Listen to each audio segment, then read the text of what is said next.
Hey, got some good Twitch news getting into this brand new Best of 5, by the way, as it would appear Twitch has tweeted that most of the issues they were having before have been resolved. So hopefully you guys can like refresh pages now without fear of breaking everything, but don't take my word on it, be careful. It is, of course, the winner's match here for the wildcard group. So it'll be very interesting to see which of these two falls to Snoot and which of these two gets out of the group alive. You're, of course, watching the TING Open. Whoa, what the... You're, of course, watching the TING Open. Let's try that again. We have, of course, a $5,000 prize pool provided by TING, a U.S. phone service in the United States. Make sure to check them out at bttv.ting.com.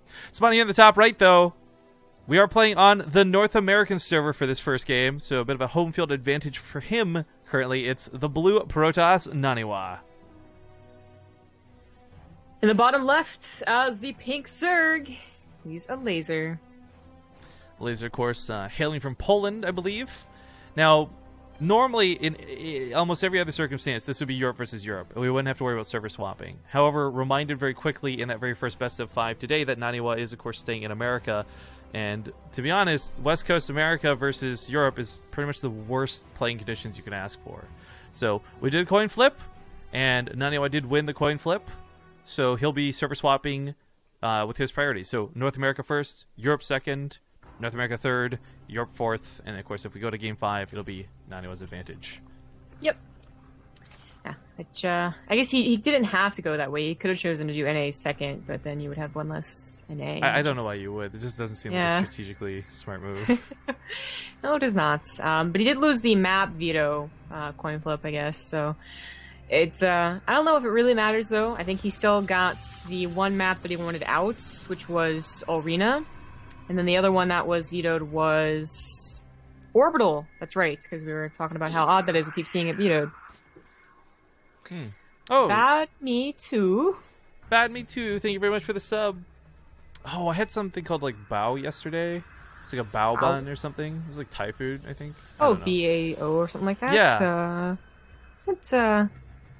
I actually don't know what's in it, but I do love steamed buns. I used to eat bamboo shoot steamed buns. They were so good. And I can't find them anymore. Well, I've never had one of these bao things or whatever they're called before, and it was super delicious, man. Like, I really want to go back for more. Yeah. Yep.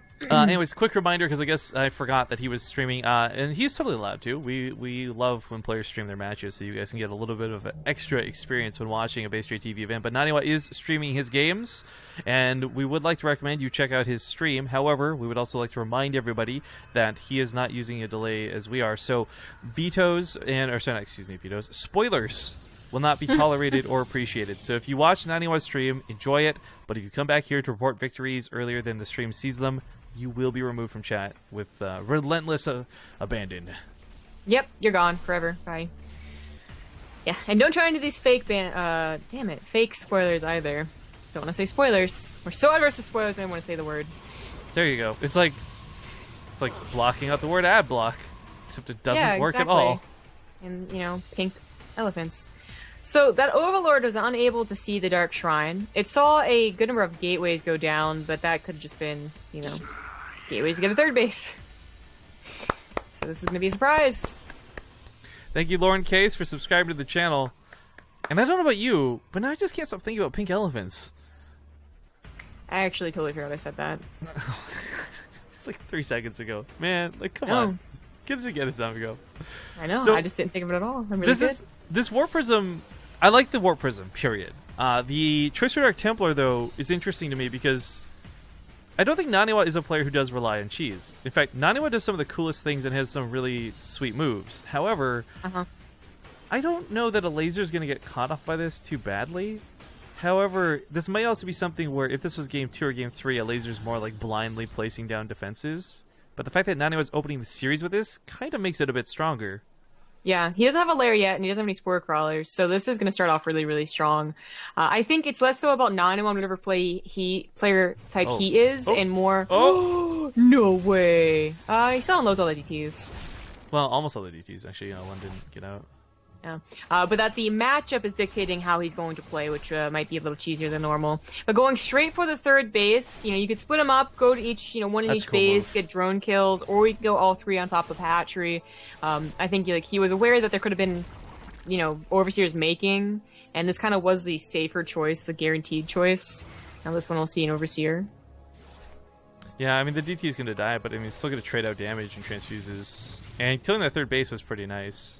Now, losing the Warp Prism is a big part of why this didn't continue, and that kind of does remind me of the first game NaNiwa played versus Bunny, for example. But had he been able to just carry those over and go to the natural base right away, he could have certainly picked up another hatchery had this gotten crazier. But I think that for NaNiwa, the problem is when you do this build, it does invest in a direction that doesn't really, I feel, cater to defense too well. Like, okay, maybe you make a couple Archons and maybe you snipe off their Overseer or something, but as we see, there's not exactly a Mothership Core, only just now spawning, so she's going to have like 1, maybe 2 overcharges. There's no Immortals to stop the attack, as we classically see from Protoss. And even the Forge is a little bit exposed. Yeah. Yeah, definitely right. It doesn't give you what you would usually see at this point for the Protoss. It just gave you a Dark Templar, and if it had been completely shut down like it almost was, then NaNiwa would be in such big trouble. But because it wasn't, it actually did do damage to the economy. Elazer had to put 300 more minerals into building another hatchery. His attack was really not that scary. Even without the emergency Archon, he would have been fine against such a small attack. But it also means that this game is not over because he killed a hatchery. In fact, Elazer, it puts kind of like a blip in his macro for this stage of the game, but I think in 2 or 3 minutes it'd be even hard to tell it happened. And it's still going to be, obviously tough for Protoss to win against Zerg. That win rate, though. I really hate taking those win rates into consideration. Like I guess it's a little bit more general, so it provides context, which is kind of interesting. But just so many times, things we read about and hear about or see on players' streams never seems to translate to tournament play or our stream. Like the 4 racks dynamic, right? 5 racks against Terran versus Zerg. It must work somewhere, and the statistics probably say it works a lot of the time, but it has like a 0% success rate on anything we've cast. Well, NaNiwa's not playing a very standard Protoss style. I don't see any Adepts. We don't see Disruptors or Immortals. This is actually just pure Blink Stalker right now, something that Elazer definitely, I don't think expected, but is almost prepared against just by going for his own attack. All of his are dead, however, and that's where Blink Stalkers really look good against the Hydras. They actually start killing them. And I think NaNiwa might have done it here. Receiving incoming transmission. Yeah, he's absolutely broken them. So, GG. GG. Laser's just going to tap out. NaNiwa will take the first game. Big thank you to Shock SC2 for subscribing, and Lib75 throws $10 into the donation pot. I actually have to reopen Twitch Alerts. It's funny. I accidentally closed the Twitch Alerts tab, but that caused the actual Twitch Alerts to work on the XSplit overlays. I don't know I don't know how to solve this problem, but apparently if I just keep that closed, that'll work. So Lib75 donates $10 and says, "Keep up the good work, BaseTradeTV. Greetings from the Czech Republic." Oh, that's cool. Cool. Hello. Of course, speaking of the Czech Republic, we got to go back to Europe. It is going to be Elazer's turn to have server priority here in the matchup. So again, it's going to be back and forth quite a bit, guys. We're going to have a little bit more downtime between games because of it, but hopefully nothing too long, nothing too crazy. Next map's going to be Lerlac. Okay. So I got a question. What? Vampires don't show up in mirrors, right? That's what I've heard. Right. Well, I don't know because I'm not a vampire, and I have plenty of pictures in mirrors. But okay. Anyways, point being, could you, as a vampire, theoretically wear like a suit of mirrors to become invisible? No. Oh, you mean like the mirrors facing in? Yeah. Oh. No, because they just don't show up in mirrors. Like, you just see someone covered in mirrors. Okay, but what if it was like one of those one-way mirrors, So people looking outside, looking in, wouldn't see the reflection on the opposite side of the mirror, which is facing back. Okay, so is the one-way mirror part facing the vampire or facing outside? So the vampire? reflective part is on the inside, and the part you can see through is on the outside. So let's say you're in a box, like Solid Snake style in a box, right? Well, doesn't the people who can see through a double sort of mirror, they can just look through, like it's not a mirror to them. right? So it's not like they're seeing the lack of a mirror's reflection. They're just going to see the vampire that's on the other side of the mirror. So just a vampire crouching there like an asshole, thinking nobody can see me. Yeah. Yeah, probably. That actually makes more sense. Okay. Well, I think we got NaNiwa here in game. Just waiting for him to accept the invites. Lilac Crest, of course, has no map interest, so we'll just hop directly into it. And yeah, good start to the series here for NaNiwa. Yeah, really catching Elazer off guard. He's playing it differently, and I'll see. We'll all see if that will work out in the best of 5. There's a lot of chances for Elazer to recognize that, hey, you're playing PvZ differently. Let me accommodate that. Yeah, it's actually in a lot of the games we've been covering too. You'll go 2-1 or 2-0 type thing, and then the turnaround really hits hard. So best of 5s really do provide a lot of additional comeback, which is cool. Regardless, though, getting into game number 2, spawning here in the top left side. We are on his home turf now, the European server. We find the Blue Zerg player, Elazer. The top right as the red Protoss is NaNiwa. So luckily for Elazer, it is a 4-player spawn map, so we're not going to see NaNiwa like darting across the map with a probe and putting down some cheeky pylons or anything like that. And we all know cannon rushes are kind of There's so many workers early on to deal with them. That's just why cannon rushes don't work. You'd think with more money and affording more cannons it would be better, but it just really is not. But I do wonder if he'll be expecting a Warp Prism again. Because, well, a Warp Prism is more common in an army. Early Warp Prisms in PvZ are not super common, I'd say. But for NaNiwa, his adept control is pretty nice. And I would like to see something, whether it is a Warp Prism or just a straight-up attack, that allows him to take advantage of that situation. Well, I think this is going to be about a game of him taking advantage of surprises. Whether it is turning back into an Adept all-in, which can work out in Laralac, or actually playing a standard game. I'm not sure, but I don't think you're going to get away with a Dark Shrine drop twice. Elazer, all I had to do was try and get another Overlord and he would have seen it. It was the first Overlord that died, and he didn't, try again, because he figured, hey, it's probably normal. He won't make that mistake twice. I wondered what everyone was, yelling at you about, and then I remembered the stupid mirror talk. Yeah, I'm gonna give him quite a bit of shit for that. I thought it was a fun topic to talk about. Yeah, I thought it was pretty fun. Just trying to break the downtime there, guys. Whatever. Everyone's face palming at you.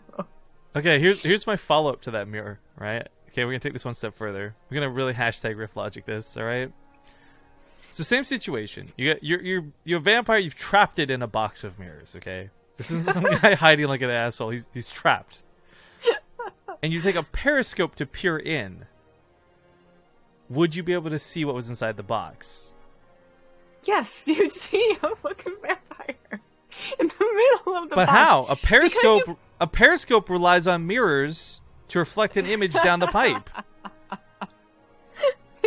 Why does it matter if he's stuck inside of a box of mirrors?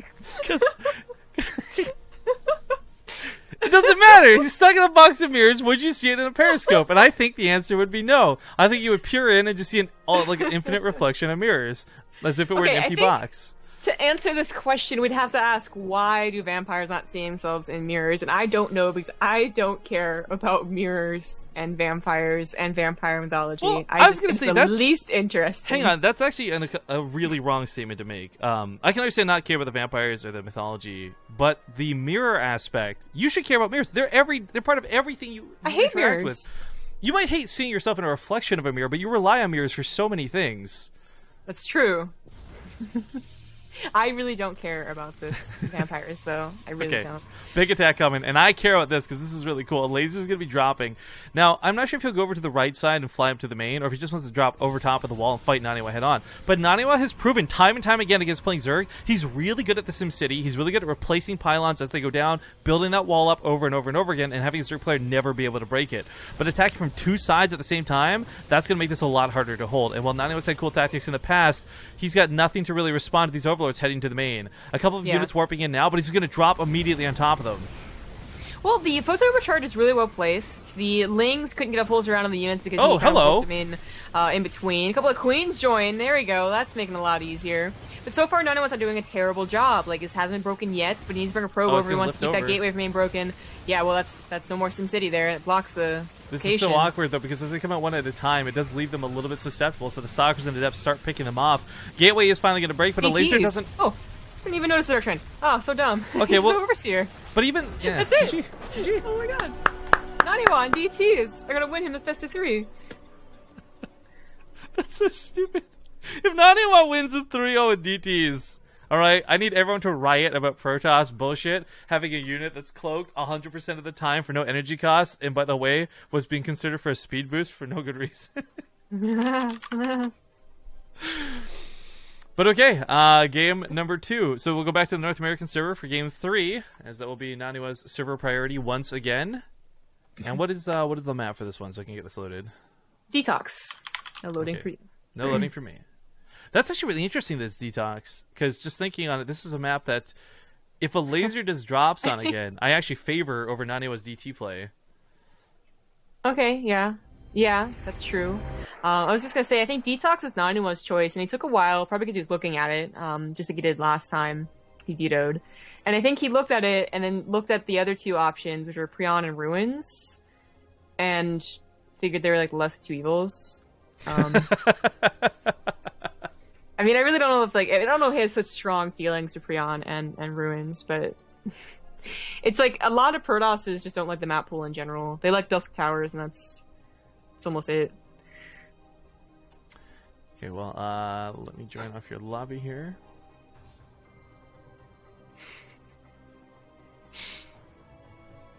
So, okay, I want to take this vampire question one more direction, okay? Oh my god. The vampire is still trapped in this box of mirrors, alright?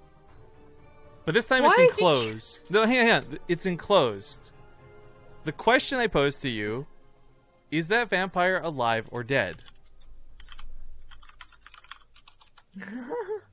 Wait, what? This is like a Schrodinger's cat question. Inside the box of mirrors that the vampire is trapped in, is it alive or is it dead? I don't know. This I don't have a good answer to. Okay, well actually there's a really easy answer that I had hoped you were going to jump on, because I just kind of left it easily there. Because it's a trick question. The vampire is undead. So... Uh-oh. There you go. Bitch, please. I'm checking the lobby up. I'm trying to make lobbies with you. I ain't got time for your bullshit. Alright, so we are in the lobby for Detox. Once again, it is 2-0 currently in the favor of NaNiwa. But alright, ladies and gentlemen, welcome back to the Ting Open. And before we even enter the game, the question is, will DTs close out the series? As it is his last life, spawning in the top right side of the map, it's Elazer. In the bottom left, as the blue Protoss, is NaNiwa. Alright, so joking aside about DTs, again, really quick notes on the map. This is not a defender's advantage map. Everything about this map for the first 3 bases screams attacker advantage. Again, you on the low ground in your main. Your natural's got a decent sized opening. You've got double entrances to your thirds, and then even your 4ths and 5ths are exposed through the mineral lines. So there's a lot of ways that if this game goes long, it could be problematic.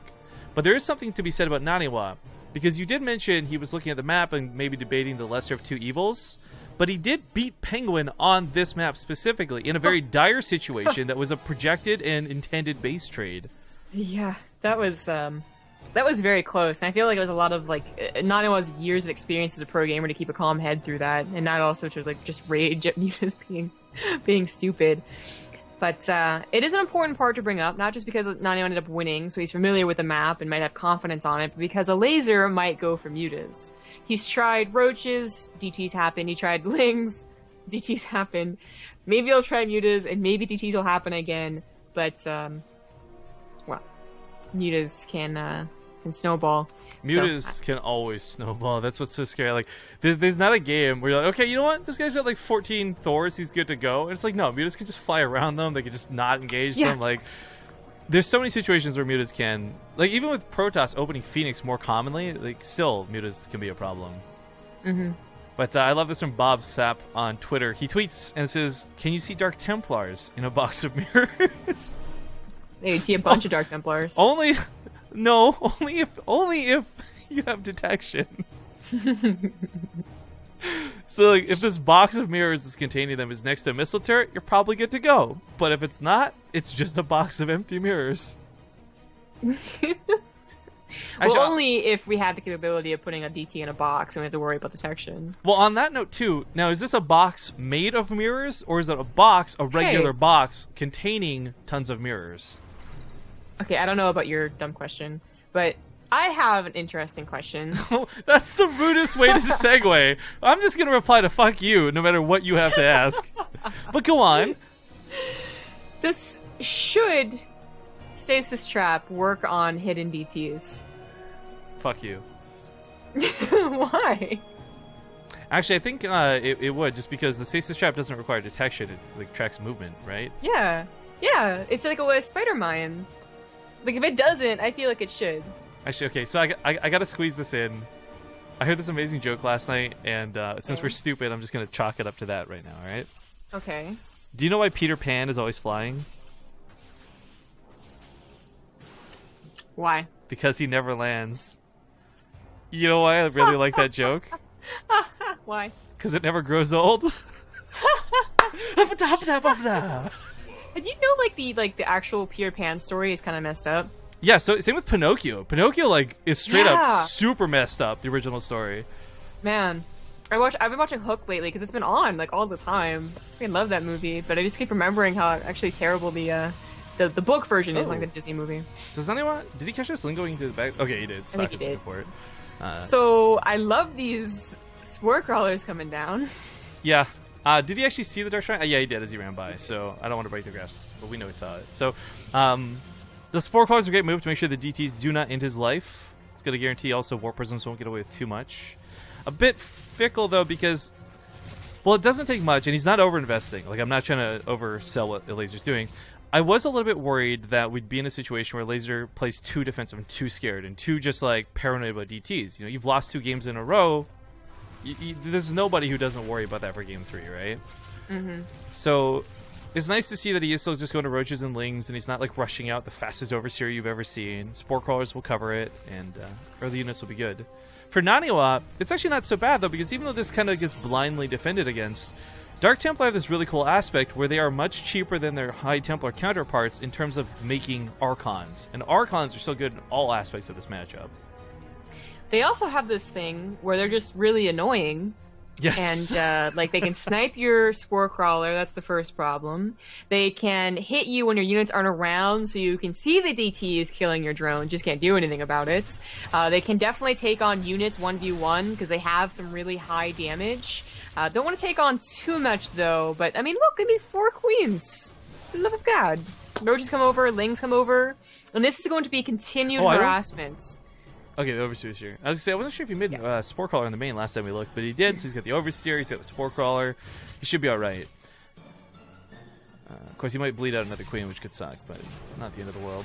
Definitely better than losing tons of drones and losing a 3rd base straight up. Shuffling between the 2 locations, the Queen's going to try and snipe the Warp Prism to get some hits on it. Mm-hmm.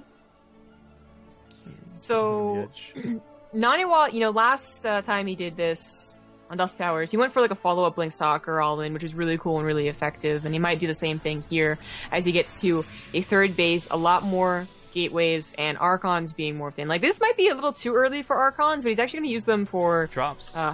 Drops. He forgot the one, though. Come back. It was still building. Yeah. That's kind of cool, because, you know, Elazer's going to be sitting here expecting, okay, I don't need a large amount of units to deal with this as long as I've got some units to stop the DTs, but actually Archons are considerably stronger units, and he might even warp in on top of it depending on how dedicated he wants to go, but it is most likely just going to be the harass. Picks off the Overseer. That's got to be something Elazer has to note. 6 range on the Warp Prism also gives us some nice pickup capabilities. Barely keeps that Archon alive versus the Hydras. Very well handled here out of NaNiwa. Behind this, by the way, 3rd base. Sets up his macro. He's got Blink coming up. Lots of Stalkers warped in as well. This is going to be a scary attack. Elazer is only up, you know, so much with his army supply, and that's without the reinforcements that are going to come in from this Warp Prism, which is a very important that it didn't die. The micro is just, you know, the cherry on top of those Archons. And Elazer is mostly depending on Hydralisk, which obviously will go down very quickly. Right, but the Hydras, interestingly enough, Hydras and maybe not road ships, the Hydras and Lings will deal with the Stalkers. It is just Blink, so without the weapon upgrade, Stalkers actually don't really snowball that hard versus Hydras. Hydras with their faster attack speed are always going to be superior. But if NaNiwa has this crazy Blink Stalker army and he just keeps it alive forever and doesn't actually over-dedicate to any fight, then yeah, these can build up, these can snowball. But oh, it's Lurkers coming up next. It's worth noting he did go for ranged weapon upgrades, or not ranged weapon, but ranged upgrades for the Hydras. So right, to get the range and the movement speed. Yeah. He goes up a ramp here. The Archons were already pretty low from that attack. Actually blinking forward. Whoa, that was this is really aggressive. NaNiwa does not have a supply lead coming into this, but with Blink keeping a lot of these Stalkers alive, it is Elazer who's losing his supply a little bit quicker. Drone's starting to get pulled into the action, and this is getting a little bit scary. Where are those units? Like, where are the Lings for this? Where's the cannon fodder? It's just Hydras bleeding out. NaNiwa's going to do it with not just DTs, but also playing Stalkers. He's bringing back Heart of the Swarm. Yeah. Shout out to Rose Riderus for that sub right here at the end of the game with that crazy action. But if this had gotten to Lurkers, even though there's an Observer, this might not have been so bad. But Lurker timing has really been nerfed a couple of times, actually. And now Lings get on top of this, and the Hydra start pushing it back. 15 drones died. That does put Elazer behind, but not by much. If he could find a way to stabilize, I mean, there's a gold-based mining while this goes on, so he still has income. Yeah, and NaNiwa, though, can also... He's done so much damage to the army that he could try and macro out of this. He does go for his extra 2 gases. A Forge is finally coming down. He wouldn't be in the greatest spot because Elazer already has Lurker Den and 1-1 himself, but he could try. I think he really wanted to end the game, however. Certainly kill his third base. And he is going to get the third base, which is pretty important. But the gold base, you said, is going to continue. Elazer's economy, pretty okay. He actually still has an advantage when you look at the income advantage. Upgrades are about to finish, but that is a large, large Stalker count. Now the Lurkers are done too. Yeah. It's... I don't know, man. Like, Lurkers in this situation are fantastic. NaNiwa could just choose to completely disengage off this, though. His only way to lose this game right here and now would be to stick around and fight a losing battle. So just kiting away, picking off these Lings, the Lurkers can't really advance the same way Hydras and Lings can. They are going to root in place. Now, again, losing the third base, this sucks, but there's a gold mining behind it. So NaNiwa has not completely killed Elazer yet. And Elazer is definitely in a good fighting stance. Back at home, Immortal Protection starts up. But he's going to need 2 robos if he really wants to get on top of these Lurkers. Elazer still has to be very careful if he ever pushes out, or even, so pushing out offensive or defensive DTs, but also harassment DTs. That War Prism is still alive, so that's always the frustrating thing about Dark Shrine, is that it's going to be there unless you actually snipe the building for later harassment when you're busy going around the map trying to get a lead in this game. Which I think Elazer still has, just because of the upgrades and the Lurkers. But NaNiwa, if he can get up to an Immortal if he can get up to High Templars, then that lead will go away. So Elazer's actually a little bit on a clock. Looks like he's going to at least deny the 4th. No, he pulls back. The 4th base does have this ledge that Lurkers can abuse on the high ground, so might be using that. Yeah, he knows about it. Not even just the Lurkers, even just the Hydras can position themselves up there pretty nicely. Mm-hmm. That's only if you know about it, though. We saw a lot of use from it when we first saw Detox, I think because the Terrans recognized it so quickly with tanks, but then the other games that we've seen, it's just it's almost like a last thought to break down those rocks. Storm's coming up next. Elazer has a really nice looking army. Truth be told, with what NaNiwa has, he doesn't have enough to break Lurkers very easily. He did get that second Robo down. He's got 2 Immortals at a time. Once you're, I'd say like the safe numbers, like as long as you've got 4 Immortals to one-shot a Lurker, technically you can dip in, one-shot it back away, and continue, repeat. I actually think what he has right now, though, is not going to be the greatest. This is actually, NaNiwa is like just shy of being able to handle this efficiently. Yeah, I was like, where is he going? He blinked. Oh my god, his High Templars. No, he needs that Storm. Well, that was very awkward.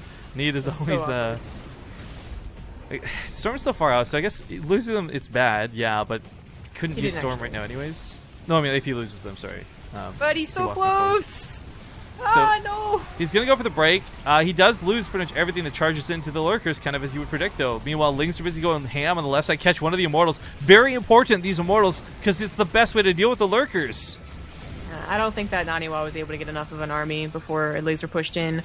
Now Elazer will be taking game number 3. Maybe. It's a double army supply. Yeah, he's not looking good. I mean, it ain't over till the fat lady sings and he taps out, but yeah, I just without the immortal count to actually engage the lurkers, nothing else here matters. Like the hydras and the lings. Okay, cool, that makes it even worse, but they're not what kills NaNiwa. It's the lurkers straight up. But he does start chewing through the fodder, so at least there's that much going for him. Didn't actually lose his 4th, you could also say, but I guess he's gonna finally start picking away at these lurkers. Archon joins the party, actually, and he's gonna push us back. I mean, there's no high ground, but the thing is, it's the reinforcements from Elazer that are gonna win this game, not these 4 lurkers here now. Like we got tons of hydras coming across the map in just a moment. I think 14 just hatched. He's got some here on the front lines already. He's gonna chip away at everything he can. If he could secure this 4th base, I could see him coming back. You know, with a couple really key storms too. Takes away the lurkers on the backside. He did morph in a couple of Archons too. Oh, the lurkers on the high ground. That's pretty clever. Yeah. That's kind of a cool choke. The warp ins are making it so the hydras can't easily escape. That's kind of neat. But lurkers aside, I didn't even notice. He'd been investing into melee weapons this whole time. So with no storms left and all the adepts gone, okay, there's a couple Archons, sure, but massive amounts of lings are probably going to do quite well. What adepts? What are you talking about? Yeah. Charge lots. Charge lots, whatever, my bad. Well, it's actually kind of like important to bring up the composition because what's also to be considered here is that he barely didn't have Storm. He didn't really have a ton of Immortals. We're also used to seeing mass charge lots, not mass Blink Stalker. So the minimum amount of charges he had, obviously, they went down pretty quickly, and the Blink Stalkers weren't necessarily the greatest help. So there's the surround. Archon's getting some wonderful hits on top of this, but just chewing through most of the fodder very quickly. I mean, Elazer could potentially throw this if there's just... If he's unburrowed? I don't know, a little bit more from NaNiwa, you know, but I don't think it's going to happen. So it's funny you bring up charge lots, right? Because here they are, they're going to get on top of some of these lurkers. Cool, a couple hits, barely doesn't kill it. Charge lots would have been fantastic if he was able to utilize his warp prism behind this. Didn't even realize Elazer had stationed some hydras at home to keep this back. Because, well, the charge lots aren't doing so great against lurkers on the front line. They wreck mineral lines. And they're not too bad against hydras either. Charge actually does damage on impact now. Let's not forget about that too. So that's a lot of extra damage that comes out of zealots that wasn't available in the past. This is still half the supply of Elazer. Goes onto a 5th base. We have no counterattacks happening. And this time it's high ground vision. It was the one thing really stalling him out from pushing up that ramp before. So now he's got the overseers, he's got the hydras, he's got the lings. Archons are just dissipating. And neither player in this series really wants to type GG. Just not so much. No. But this does mean it's going to be 2-1. We're going to go to a commercial break. We're going to swap servers once again. And we're going to go to a word from our sponsors. So thank you guys so much for tuning in. And we'll see you all in a few minutes. All right, welcome back. Game number 4 currently underway. And this could go either way at this point. I have the scores wrong. Let me just correct that really quick. There we go. Spawning here in the upper left side of Prion Terraces. He's still on his last life, and it's up to him to turn this around. For Tree Sports, it's Elazer. The bottom right, as the red Protoss, he's NaNiwa. Alright, so NaNiwa very well may do a big Gateway all-in attack instead of Dark Templar here. But at the same time, he may go for Dark Templar again. I mean, it's not broken, don't fix it. But he did not get good use out of them in that last game. No. I want to note that we beat 8,000 viewers, by the way. Woo! Did we? Oh, shit. Nice. Go us! Need to do more stuff on Sundays, apparently. Yeah, right? So, yes, he didn't get that much use of the DTs, but he was so close to actually still winning that game with that Blink Stalker follow-up. Like, that is still a good part of the build. And I don't know if Elazer is just, I don't know if he expects it and still can't beat it, or if he doesn't expect it and that's why he's always a little caught off guard. I think he's about at what he can do against it, though. Like, I can't imagine him doing any better against it. It just seems like a very strong attack from NaNiwa, but I'm not 100% sure on that, actually. We've always been checking to see if Elazer saw the DTs, but we never really checked to see if he saw the mass Blink Stalkers. They just kind of came and kind of beat him. Surprise! A little bit, yeah. I mean, Mass Blink Stalkers, for those who don't know, they've got a couple of very select situations where they still work well, and a lot of that has to do with map terrain. You look at Ruins of Ceres, and it's a map where Protoss players are actually actively going Blink Stalkers on over other strategies, because the way you can abuse third, natural, and you name it. However, in general, the reason these have fallen off super hardcore, I think, is twofold. On one hand, Blink Stalkers are just not good at holding up against things like, for example, Lurkers, if you can get to that point. Ravagers, a little bit more range and mobile, and just in general, there's more things to worry about. So while HOTS was entirely just go mass Blink Stalkers, and if your control is good, you'll win the game, that's definitely not Legacy of the Void anymore. And a pretty good example of that really was that last game. Yeah.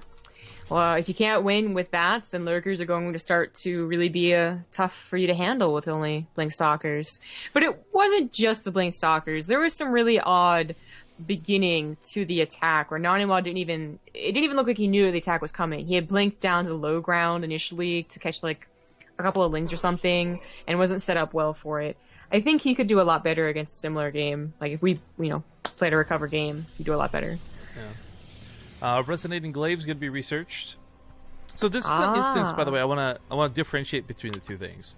Resonating Glaives gives you a 40% attack speed boost. That's cool. That's actually good against Zerg because you don't have to worry about that one health pool dynamic that you do versus Terran. Versus Terran, the +1 weapons is actually going to be huge. And the reason I find this so funny is because this was completely the other way around. Because it was versus Zerg, you would specifically want +1 weapons, so Zealots could 2-shot Lings. And you would need these upgrades in a very different dynamic fashion. Yeah, forgot about that. That is a good point. So Elazer saw the Twilight Council, but you don't know if it's for Blink or for Adepts unless you see the units they're making. In this case, he saw the Adepts and knows it's Resonating Glaives. I feel you can assume it's Adepts anyways, just because it's pre-on terraces. There are a lot of really big gateway islands, I mentioned it before, that you might go for, and they all pretty much revolve around Adepts, not Stalkers. That's true, Stalkers have been NaNiwa's thing for the last 3 games. That's true too, yeah. A lot of things to consider going into this. Yeah. It looks like he might try and suicide with them, as most Protosses do with Adepts, but it also looks like he's going to take a 3rd base. So I'm not sure he'll want to actually suicide, let them all die. He may later, but he needs to get that 3rd base up first.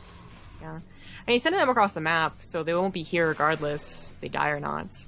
Roaches are on the way for a laser, so they shouldn't get a ton of drone kills, but it is more about having those units in the correct position than having the units for the Zerg. I was wondering if he was going to use another transfer or not. It was a little bit awkward. The probes that did try and come over to this base did get shut down. A couple of Lings had some kills. That was kind of nice, but otherwise not too much.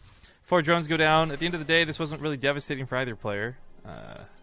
But NaNiwa getting his 3rd up and running is pretty important, so not having to cancel that was nice. Mm-hmm. Oh, turns around. That's the queen. Because he sees that Elazer has his 3rd. So one problem is that the Adepts also provide scouting until you get an observer or a sentry, if you do. And he has not gotten in the main base yet, so he sees the roaches and knows at least that much, but doesn't know what the lair timing is. Or I think there's a Hydralisk Den coming down real soon, something like that. The Adept shade, these Adepts shade, Adept shading everywhere. Yeah, the other one's actually just shaded out, so they're not being sent back in anywhere. I think they can head to that 3rd base again if given the opportunity. But this is what I'd like to see. Just constantly making your opponent have to run away and guess and not know what and where you are. Again, all you really need is 2 Adepts to do a significant amount of damage. This is where things get really tough, though, for NaNiwa. Look at that supply, the army supply. This is... Actually, I think this is game over already. This isn't for lack of trying to get supply up. This is actually just a common theme where if you do any harass in the early game as Protoss and you lose those units, you will find yourself at a serious supply deficit.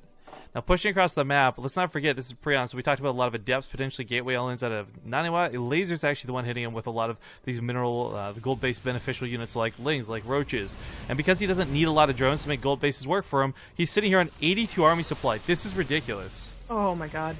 Just barely being able to save that Immortal, but I don't know how NaNiwa looks at that and says I can beat that. The Queen's coming in here too. We're going to take out the Mothership Core eventually, although she's already out of energy. The gold base is totally forfeit. I thought maybe NaNiwa would have anticipated this and not even try to take the gold, but his probes have to run away. I'm a little bit torn about this, right? Like, good force fields, a couple of immortals, like, that could deal with a significant amount of roaches, but the reason we see, I think, a lot of players doing these gateway all-ins is because you've got the extra gold to actually just get units, to get an army, match your opponent 80 for 80, not try and get, like, 1 or 2 tech leads. But NaNiwa's holding this pretty well so far, so again, hard to criticize, but that's still so many units. Yeah, I cannot believe... okay, He's actually, bridging I the can't gap. believe... It's getting better and better. Elazer's trying to break a 2-base Protoss, which you just generally don't want to do. NaNiwa also recognized the situation, actually warped in sentries, which might not be other people's initial reaction. Well, the thing is, like, he's not using any of these Corsair Battles to break the force fields, which, in any other situation, I would say is like, yeah, you kill the sentries instead, but it's 1 or 2 sentries at a time. He doesn't have 7 force fields waiting behind that first one that goes down. So if that force field breaks, he floods in with the links and gets the surround. But now NaNiwa has been somewhat baited into the open. Is this going to be enough? Elazer has bled out a lot of units, and he doesn't have the supply lead like he did before. That is a lot of lings that are soaking up the damage that the Immortal's going to be doing to the Roaches. However, one Immortal does go down, more being warped in. He saved about half of his probes, oddly enough. They're in the top right. And if Elazer had committed too much to killing the third and lost everything, there would have been a reversal of roles here, but I don't think he did. It looks like he still might just win here. I don't know. The Immortal's going to be able to push back these roaches again. It's a lot of it was the powerhouse to the lings. Oh, and he has Blink. Yeah, I forgot that he actually he researched that a while ago, and it finished up, I think, halfway through the fight. So that is also really important. And never mind, it actually has happened where maybe Elazer did commit too much to killing the third base. I don't know if he'd say that just yet. I mean, this is layer tech, so he's got roach speed. He's got defender's advantage.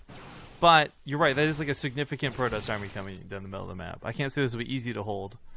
Yeah, it has the units that you would want against roaches. So it sucks it doesn't have +1 upgrade, of course, but it has Blink Stalker and it has Immortals, even a couple of sentries being warped in. Unfortunately, not with a Warp Prism. Means that this is always going to be very, very dangerous, and we might have like another reversal. Like if he tries to kill the third base, he might just lose his army for it. He kills that Immortal right away, and the Stalkers, of course, have got some good damage, sure, but it's the Immortal that was really chunking away the Roaches before. So now we start seeing what looks a lot more like trading and a lot less like devastation. Corsair Bow's going to land and not hit anything, sadly, but the Stalkers, Blink now and Cooldown are all going to get picked off and killed once again. NaNiwa's also exposed some sentries on this side of the map. I don't know about this. He's got to get those force fields down. I can definitely see why. You know, it looked like maybe he would do okay. He was already bringing them over. They took forever to get here, and then by the time they're actually here, it was actually going south. So he does back off. He has a third base on the way again, over halfway done. He brought the probes back too, and he is up 14 probes.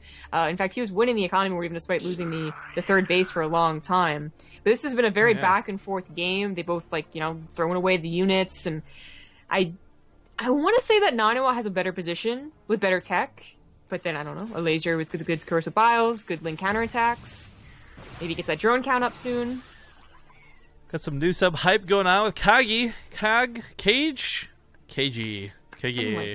Thank you so much for subscribing to the channel. Yeah. Elazer has to be very careful with his units. Yeah, they do have roach speed, but it's just, they're only a few units he's going to have for a while as all of his minerals are getting mined out here. Yeah, both players starting to lose out on those mineral patches. Kills a Ravager. That was odd. We say maybe you need to clean up supply, but he's got a big supply gap, so that's just a very awkward misclick. Some lings are going to try and run by, bait out a couple overcharges or two, but unfortunately he's going to see a huge stalker count back away. That's a lot of sentries too. Jesus. When's the last time you saw 10 sentries versus Protoss? Or Zerg, I really like it, though. I mean, it's a basic Zerg army. The Ravagers are only doing so much, and NaNiwa, I feel like this is like the first attack. I can't even believe that NaNiwa did well, but that was kind of on a laser too, trying to go up a ramp. But this attack, I can definitely be like, yeah, I can defeat this with force fields. Maybe, I don't know. There's a lot of Corrosive Biles coming down on top of those sentries, and they do pick them off right away. They don't have enough health to actually take the Corrosive Bile hits. 60 damage versus 40 health. Or 20 shields, 20 health, but still, same difference. Oh, 40 shields, 40 health. Never mind, take that back. He's starting to take it, though. I mean, yes, he was taking the Corrosive Bile shots, but there's only a couple of them. He has whittled away most of the sentries, though. But with those sentries being the focal point of this attack, it's left all the Stalkers alive. Yeah, that's it. Taps out. NaNiwa will win the group 3-1. And he does it without DTs in the final game. I think is the most important part of that. Of course, Elazer is not done yet. He does go to fight against Snoot, but here's where it gets weird. Not only is Elazer proven that he's good enough to fight against Snoot and win games off of Snoot, but Snoot won the first... No, he didn't, actually. Oh, zombie up the curse. That's why we need the lightning strike in the background. I can't do a lightning strike. What did I even try? Okay, well, Zymgrov's going to handle vetoes, so I'll explain the curse really quick, guys. Every single time in this tournament so far, but generally most of the time in all other tournaments, when you have these sort of group-style stages, when it comes to the rematch in that last match of the day, it almost always goes the other way. Like there's not even a debate about this. You can look at the results. It's ridiculous how often it happens. So Snoot's been resting up. He's been looking. He's been scouting. He's perhaps been warming up against who he'd be playing against. And, you know, that 2-0 early on may have alerted him to the fact that it'd be Elazer. I don't know. But we'll see if this goes anywhere close to that first game today. Because let's not forget, the first series today was Elazer versus Snoot. And it went to the ace match. And it was actually a lot of fun. There's a lot of goodness. But, yeah, congratulations to NaNiwa. So we'll keep in touch with him. And we'll see him later on in March for the final stage, I guess, of the tournaments. Uh-huh. Or I guess He was second final stage. I guess you anticipate him getting to the winners, but to actually beat Elazer was not something you were calling. What were the bets for that, actually? I don't know. The bot's in the other room. People were saying I should start using remote desktop, but yeah, it's too much work. All right, guys, we are going to go to a word from our sponsors while we get this set up, so do stick around. We'll be back with more of the TING Open when we return.